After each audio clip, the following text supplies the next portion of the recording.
Assalamualaikum warahmatullahi wabarakatuh. Selamat pagi. Bertemu lagi di mata pelajaran sejarah peminatan.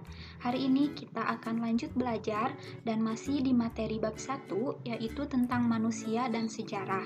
Hari ini kita akan membahas poin B, manusia beraktivitas dalam ruang dan waktu. Kemudian poin C, manusia hidup dalam perubahan dan keberlanjutan.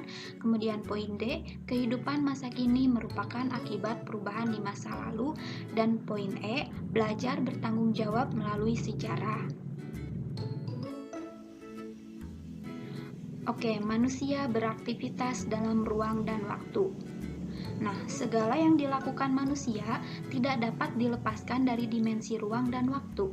Anda lahir dan besar pun di suatu ruang, misalnya di kota apa, di kabupaten apa, dan waktu, seperti hari, bulan, tahun. Anda makan, tidur pun terjadi di suatu ruang yang diikuti waktu. Bahkan ketika Anda membaca tulisan ini pun, Anda sedang berlangsung di suatu ruang dan diiringi waktu. Nah, di bawah ini ada contoh peristiwa sejarah yang berkaitan dengan ruang dan waktu. Misalnya, peristiwa Proklamasi Kemerdekaan Indonesia 17 Agustus 1945.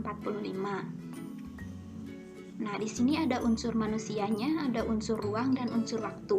Unsur manusianya yaitu Insinyur Soekarno, DRS Muhammad Hatta, dan sejumlah tokoh lainnya.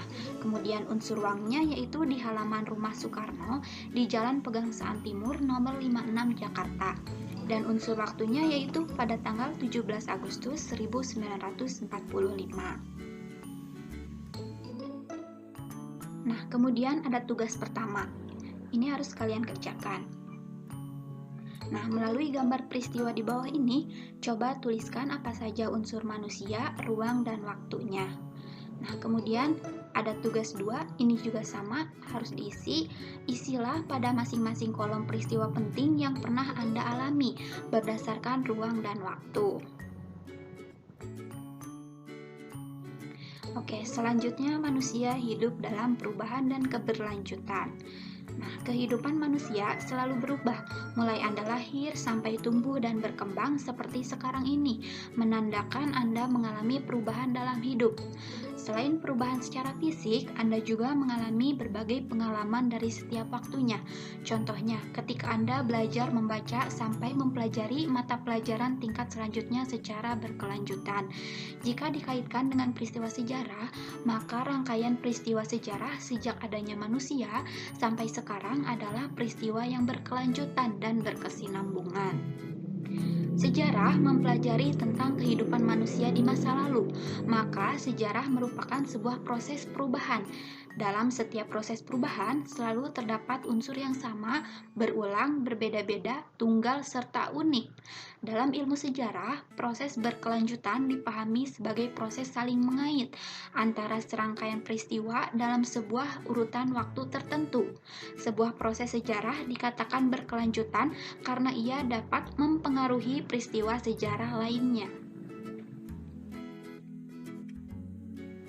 Nah, dalam bukunya Farid S. dan Harimurti T. mengemukakan bahwa kehidupan manusia selalu berubah dan berkelanjutan seiring berjalannya waktu. Sementara itu, manusia dan waktu merupakan objek dari sejarah. Dan dengan mempelajari sejarah akan selalu terkait dengan waktu yang terus bergerak dari masa sebelumnya ke masa yang akan datang, serta melahirkan peristiwa baru yang saling terkait sehingga perjalanan sejarah tidak pernah berhenti. Selama itulah perubahan dan kesinambungan akan terus terjadi sehingga setiap peristiwa sejarah tidak terpisahkan dengan peristiwa sejarah lainnya.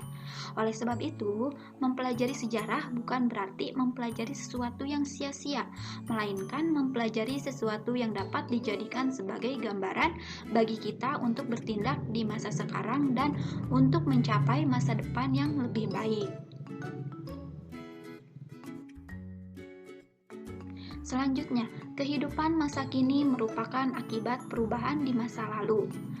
Nah, dalam bukunya Farid S. dan Halimurti T. juga mengemukakan bahwa peristiwa masa lalu berkaitan dengan peristiwa setelahnya. Di dalam sejarah dinyatakan bahwa segala sesuatu yang tersedia pada masa sekarang merupakan produk dari perkembangan pada masa sebelumnya. Sedangkan banyak keadaan atau kecenderungan yang terjadi pada masa sekarang akan menentukan masa yang akan datang. Dengan kata lain, masa kini tersimpan masa lalu dan masa yang akan datang tersimpan masa kini. Nah, dengan demikian, sejarah atau kejadian masa lalu itu memuat penjelasan tentang hal-hal yang akan terjadi pada masa sekarang dan yang akan dapat terjadi pada masa yang akan datang. Oleh karena itu, sejarah dapat digunakan sebagai modal bertindak di masa kini dan menjadi acuan untuk perencanaan di masa yang akan datang. Selanjutnya, belajar bertanggung jawab melalui sejarah. Nah, sejarah merupakan kajian kehidupan manusia dalam lintasan waktu.